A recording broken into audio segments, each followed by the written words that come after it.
Greetings, ladies and gentlemen. Welcome back to the Sonic Unleashed Let's Play. In the last part, I really could not explain much of the gameplay because, we were going through so many cutscenes and it was a lot of plot, so I wasn't able to explain that much when it came to the gameplay. So now, since we're actually in Apotos' first stage, I can actually tell you guys more about the controls and everything like that. Now, what I said previously in the tutorial level of the Apotos first act is that, this is the first game to introduce the whole new little Hedgehog engine. The engine we're used to in Sonic Colors and Sonic Generations and everything like that. Some of the things in here are a bit different from Colors and Generations, but not too much. They're only just a little minor differences. Like I said previously, the homing attack, instead of being on the jump button, it's on its own button, the X button, and everything like that. And also, this is another one too, switching from rail to rail. Sonic Colors introduced us to using the left stick in order to change from rail to rail, but in here you use the left and right bumper, or L1 and R1 if you're playing the PlayStation 3 version. Other than that, most of the controls are the same and everything like that, but, it's the first one to introduce us to the whole, the little Hedgehog engine and everything like that. And I said that the power-ups that we now have in Colors and Generations, we don't have them right now. We'll actually acquire them in this game and everything like that. That's like the stomping and the light speed dash and everything. We're gonna be getting those because, as like I said, in Colors and Generations, you already had them to begin with. In here, you don't, because this is, I guess this is kind of the first game to introduce them and everything like that. Not the lightspeed dash, but more of the stomp and the air dash and the wall jump and everything like that. I guess. I'm trying to think. I know there was a triangle jump in like Sonic Heroes and everything like that, but here it's more of a wall jump and everything like that. And you're probably seeing these medals I've been collecting. Well, I'll get to those medals in a bit. In fact, there's actually one of them down here. You literally have to go all the way down these stairs and pick it up right there. It's really easy and everything like that. Yeah, for those who love the double jump in Sonic Colors, well, there's no double jump in this game, so you got to be extra careful with your jump. I mean, the physics for the jump I wouldn't say it's wonky. It feels a little weird for what you mostly feel in the Sonic in the new Sonic games and everything like that, but don't worry, you'll get used to it. And also, there's these ramps here that you have to input the buttons right. Most of the ramps in here you really don't have to input the buttons right, but a lot of them you do have to input them right because they're over a bottomless pit and everything like that. So yeah. And I got my first S rank. Apotos stage, the real Apotos stage, isn't really that bad. It's actually a nice tutorial to get you used to the controls and everything like that. I played it, I test played this already. I already knew what was coming up. Now to have some more plot, and I'll explain more about that whole leveling up system as you saw right there. But after this plot though, because, there's so much going on all the time.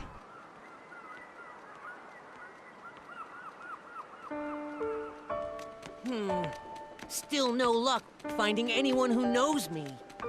Don't worry about it. Maybe your memory will come back on its own. Remember anything yet? Nope. Oh well.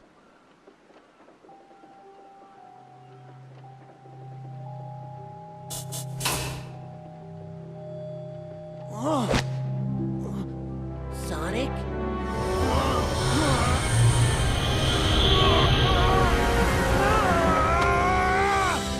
Dude, the people literally did not see him change right in front of them. Mr. You saw that Monster Guy person is in the back. background. He just had their back turned. So when the sun goes down, I turn into this? No! Okay, Sonic? I'm fine. I just need to be careful who sees me like this. Sonic! Sonic, look! What is it?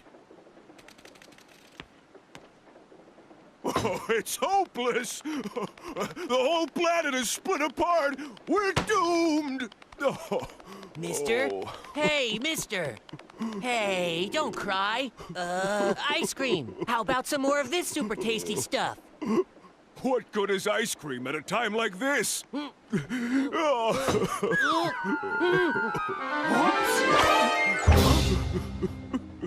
Oh my god, Sonic is Elastigirl. Or Stretch Armstrong if you want to go for a male Stretch role model. Or Mr. Fantastic. Yeah, you know I'm thinking about this way too much.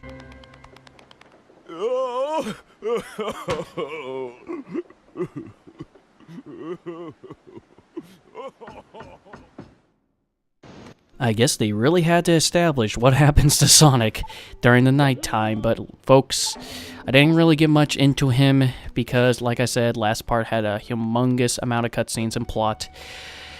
Ladies and gentlemen, meet Sonic the Werehog. I couldn't believe what they were thinking when they thought that this was a good idea. I have no idea what Sega or Sonic team were thinking that this would be beneficial, like this would be a great gimmick to have in this game. Because I'll say this now, I hate the Werehog. I don't really hate him much for character, I hate him more for his damn gameplay. And when we get to his first stage, I will go in full detail why I do not like Sonic the Werehog. So yeah, as you definitely can see, at nighttime, Sonic turns into this beast. It doesn't make any sense. He's an animal himself, you know. The whole mythos of, you know, the wares and everything like that, like a werehog, not a werehog, but more of a werewolf. There's even like were-cows and were-tigers and everything like that, and like Oriental mythologies and everything like that. You know, the whole were thing.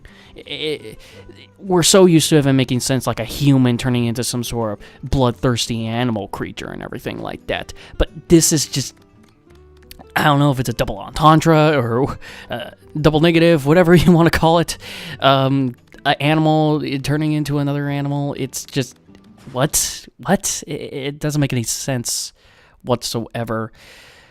I knew one thing for sure is that when they, you know, introduced us to the Werehog back all the way in 2007 and early 2008 with all the trailers and everything like that, you know,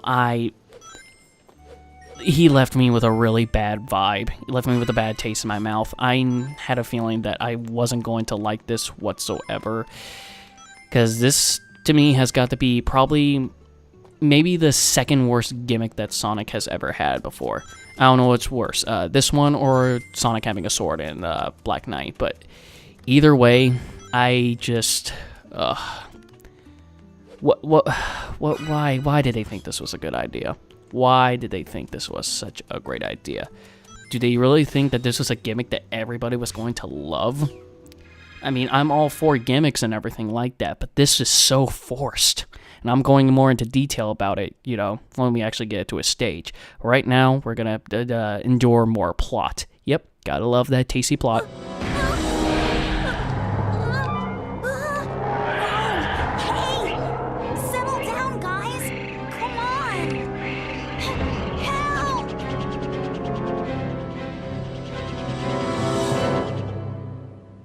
Oh yeah, they'll never look for you behind that, whatever that is, a podium, so part of the roof or whatever.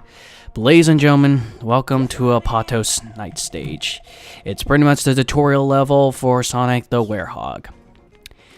Now, what makes Sonic the Werehog's gameplay different from Sonic's stages is that Sonic is all about speed and some platforming.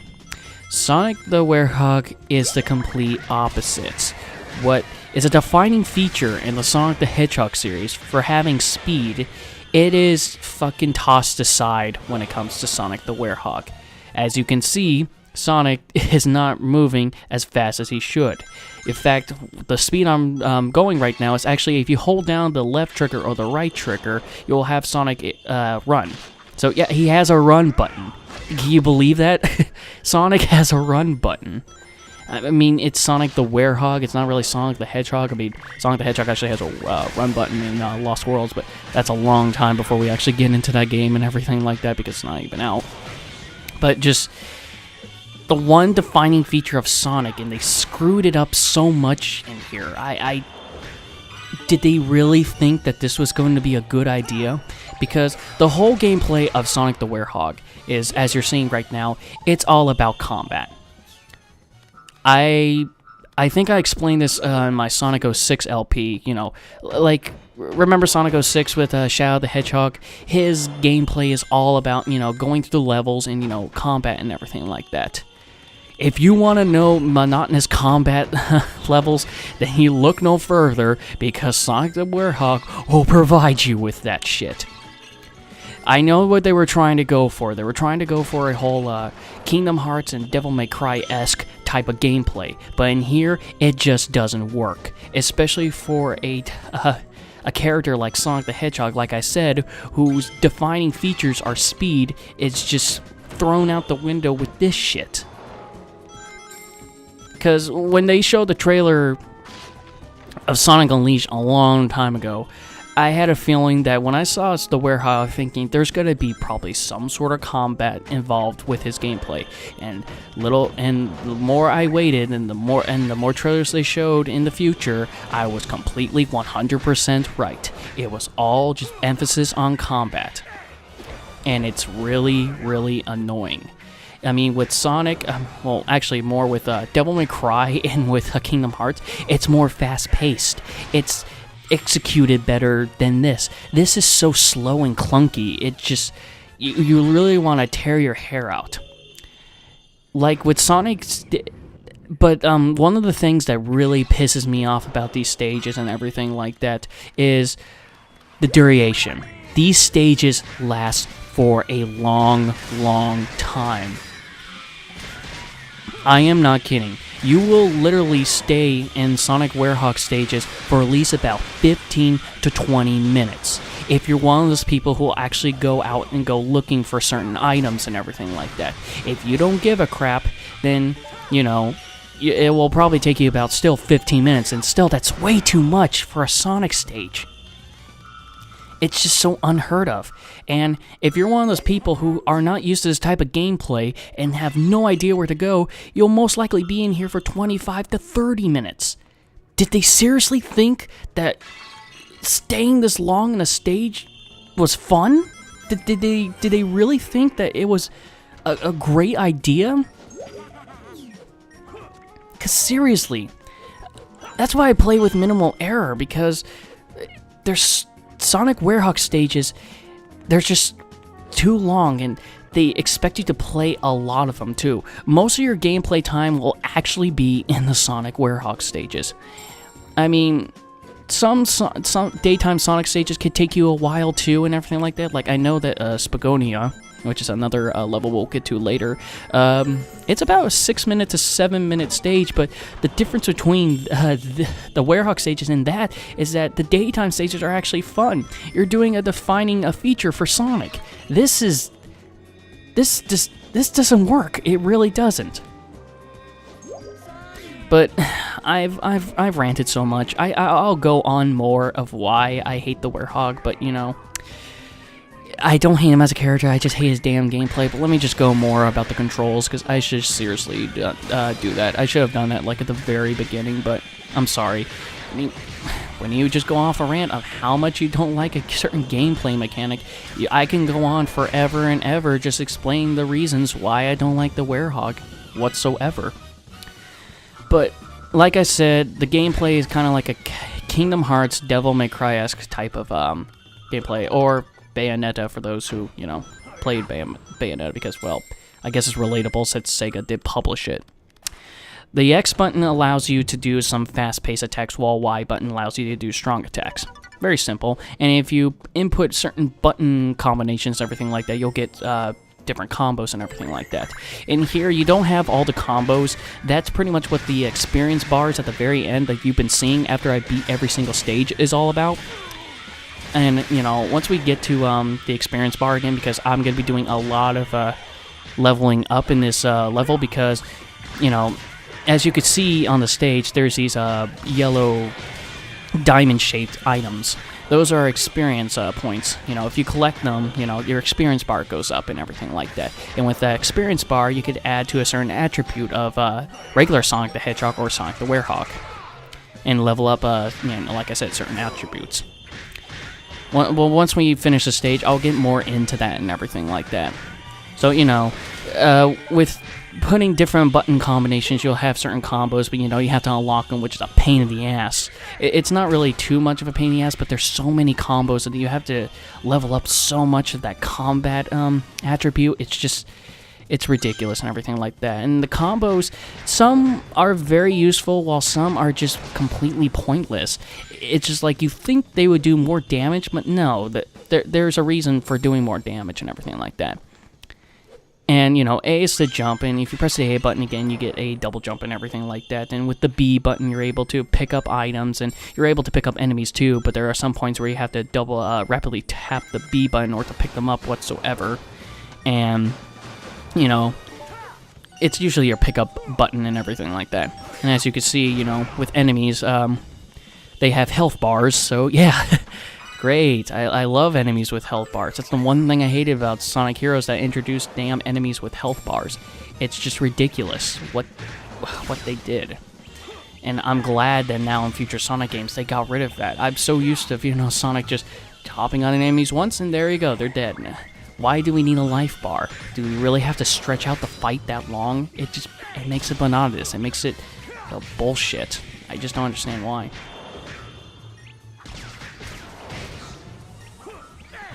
So not only that, with Sonic can, you know, jump, do certain attacks, grab enemies, and, you know, was able to run and everything like that. As I demonstrated earlier when I was talking over how much I don't like the gameplay, Sonic actually has a block button.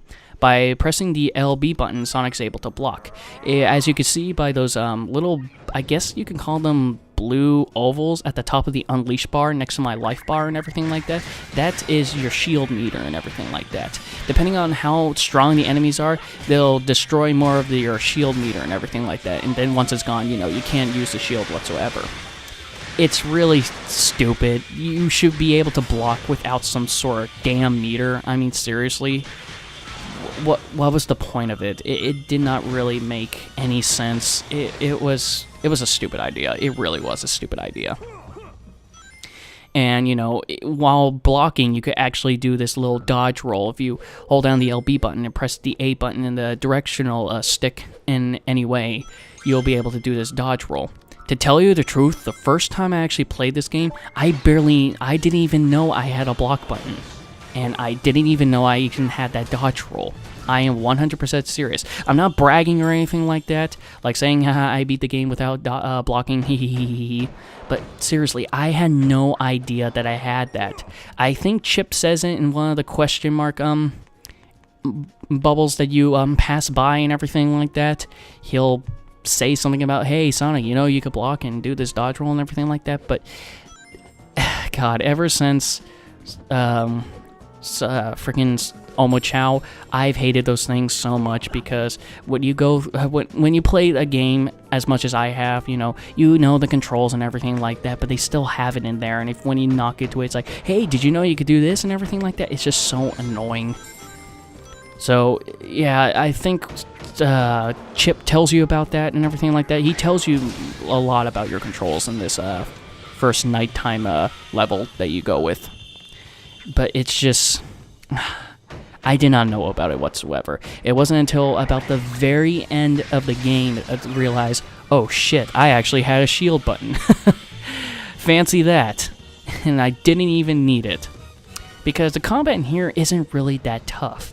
Now, playing this game again, I do kind of get my ass kicked because I don't block very well, but hell, even the block doesn't really help whatsoever, because sometimes enemies are able to go through your block and still able to hit you. It's just a whole clunky mess with the shield. And while I was trying to sneak attack an enemy, Chip pretty much tells that if you go behind an enemy and grab them, you'll be able to do some sort of sneak attack on them. But I don't know. it works, and then sometimes it doesn't, and everything like that. And this is where we're introduced to a platform mechanic or a platform gimmick of the nighttime stages. These really narrow things. Now, it's okay if you fall off the side, because as you can see, Sonic will grab the ledge and everything like that, so you don't have to worry about falling to your death. We will be getting to a stage, though, that has some sort of item that's on the side of these things, so you will instantly fall off, which pisses me off so much. But that's not until a long time from now, so we don't have to worry about that. You know, Sonic can grab onto these ledges with, you know, the B button, and, you know, he's able to go down and, you know, I forgot the word it's called for, you know, going down, you know, doing what I'm doing right now. I'm not too sure. It's shuffle or something like that. I'm not too sure. You guys probably know. I just can't think of the word right now because seriously, it's hot in my place. We've been going through a lot of heat, a huge heat wave where I live, and it's like 80 degrees and everything like that. And keeping on the air conditioning is very, very expensive. Yeah, there's dark guy enemies like that you're able to, you know, they're just means of, you know, jumping up and you grabbing them, and then you'll be able to get across gaps and everything like that. So, yeah. So, I pretty much went over the controls, mostly the enemies in here. Yeah, in daytime stage, Sonic has to deal with Eggman's robots, but in nighttime stage, this is where Dark Guy's minions come along and everything like that. There is a reason why these guys are around. We'll get to that later, but these are pretty much our enemies. Dark Gaia enemies, they do not leave that much of it. There's really not much of a variety of them. Same thing could go with the Eggman robots. There's only a few variety of robots that you deal with and everything like that. And Dark Gaia creatures are the worst because there's so many of them. They plaster so much, and that's why I just don't think that the fighting or melee attack in here and everything like that, you know, the melee combat was executed right, because too many damn enemies, you know, you start off pretty damn weak, and they just plaster them all over the place. They expect you to, you know, level up your strength and everything like that, but just, it's ridiculous. Also, what I just did there is that, as I said about the shield bar and everything like that, there was also an unleash bar. Destroy enough enemies, there's these purple orbs that you get from these enemies, and from your enemies and everything like that. They'll load up the, like that right there. That'll load up the unleash bar. What the unleash bar does is that by pressing the RB button, you're able to do double the damage that you would do for your normal attacks and everything like that. So when you're going, it saves you a lot of time, and you'll just get through the stage a whole lot quicker. Now, I don't have to kill these enemies. I can literally just touch the goal ring, but I do want to get my experience bar up because, you know, anything to increase my life bar or increase my strength, increase the shield and unleash bar. Yeah, there are attributes for that too, and, you know, for combat moves and all that. I'm also looking around because, folks, I will be doing a lot of explorations. I am looking for certain items. There are 2 items in certain that you need to progress through the stage. I'll talk about it more probably in the next part and everything like that, but, you know, just prepare to see a lot of exploration in this game because I'm going to be doing a lot of that. I will cut out parts that, you know, are very unnecessary and everything like that, but see, I was in that stage for 13 minutes and 25 seconds and longer. And as you can see, the experience bar there and everything like that is meant to alive, unleash, and a shield attribute. And for regular Sonic, there's speed and ring energy. Speed is how fast that Sonic can go when he's doing the boost, and ring energy is pretty much how much boost that you can have. It's your boost meter for that matter. Combat is, you know, for combat moves. Strength is for how much you could do damage. Life is for your life bar. Unleash is for, you know, how long your unleash bar can last for. And, you know, shield is the same thing, how long your shield bar can last for, and everything like that. But folks, that is it for this part. Most of this part just contained a lot of Sonic the Werehog, and you know what, I apologize, but it's, you expect to see this a lot. Like I said, we're going to be in these stages very much, but you know, we'll continue on. We saved Tails, so we'll see what's the outcome and how do we fix this whole breaking of the planet type of situation that we're in. So I'll see you guys in part 3 when we try to figure out how we can fix the planet. So till then, I'll see you guys later.